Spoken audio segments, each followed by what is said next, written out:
We know this, it is a challenging time for journalism. And according to Northwestern University's Medill School of Journalism, since 2005, the U.S. has lost nearly 2,900 newspapers and 43,000 newspaper journalists. In fact, just last month, the Los Angeles Times announced plans to lay off more than 20% of its newsroom.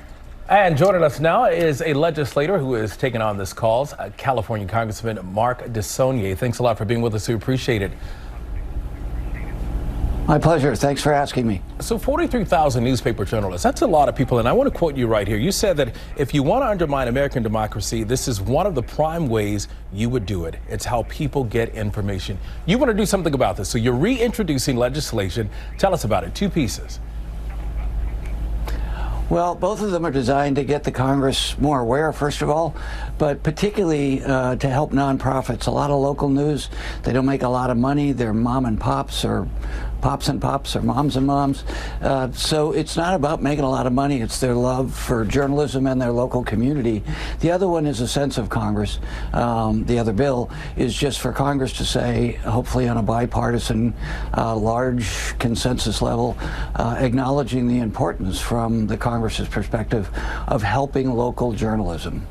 Now, this threat to journalism, is this because of the way we're changing how we consume news, because of new technology, or is there something else going on here? Well, there's a lot going on, but the biggest driver is the business models change for local journalism. Over half of the revenue, or almost half of the revenue that they used to have from Main Street businesses. I used to own small restaurants here in the Bay Area. That revenue has gone to Google and Facebook, and they're not willing to share that revenue. So it's created a business model that's very difficult for small businesses and local communities and mid-sized businesses to have enough staff to be able to get people out the front row of the city council, the school board, to tell the local community what's going on. It is no secret that we live in a politically charged time where the media always seems like it's under attack. Can a bill like this that supports journalism actually pass? Well, I hope so. When I started this almost 10 years ago, it was bipartisan. We had a good group. It was very across the country regionally, because rural areas where a lot of my Republican colleagues come from, they really are missing local news. And a lot of my colleagues came from small businesses or from local government, and I did both, so that's part of my interest. So I think it can, but it's difficult to get much of anything passed right now in the House.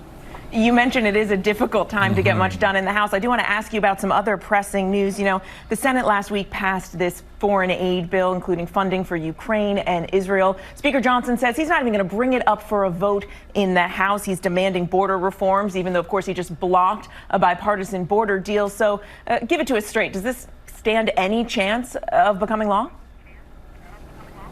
Well, it would if Speaker Johnson and the 15 people in the Freedom Caucus who are driving all this out of 435 members of the House would work with all of us to seek a compromise. It's about compromise. I'm a progressive liberal Democrat from the Bay Area, but there's a crisis at the border. We have to defend Ukraine, and there's a crisis in the Middle East. So there is a consensus there. I congratulate the Senate for being grown-ups and doing what they've done, but we could work something out if these 15 very radical Trump members of the House actually wanted to govern. They're following orders from him, in my opinion, because he doesn't want to govern. He wants chaos. And we talked about it. There is a lot of fighting, a lot of back and forth in Washington. What is it going to take to get something done for the American people? For grown-ups to reach across the aisle, irrespective of their party affiliation or ideology, to understand it's a big country, and we probably couldn't get elected in each other's district, and that's the way the country is, and we have to function in that environment for the greater good of the American people and free people all over the world. Well, we certainly hope Washington can find a way to come together and get something done, especially on this issue, to try and help local journalists. Congressman Mark DeSaulnier, thank you so much for being with us today. We really appreciate it. Well, hey there, GMA fans. Robin Roberts here. Thanks for checking out our YouTube channel. Lots of great stuff here. So go on, click the subscribe button right over here to get more of awesome videos and content from GMA every day, anytime. We thank you for watching, and we'll see you in the morning on GMA.